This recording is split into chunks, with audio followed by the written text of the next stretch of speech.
So here we have the XL multi-tool. With this, there are two types of attachments, one with an open end and one with a fully closed end.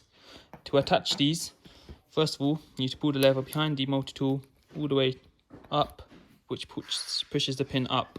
After this is done, to attach the closed end one, you just pop the blade on, and close it using your finger, push the lever down, and your blade is on securely.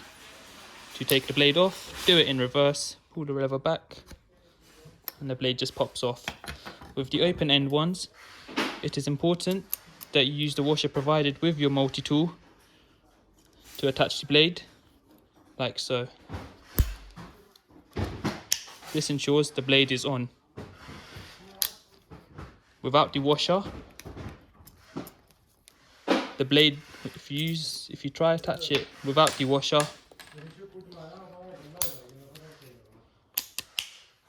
the blade will just pop off. So it's essential you need to use the washer with the multi-tool.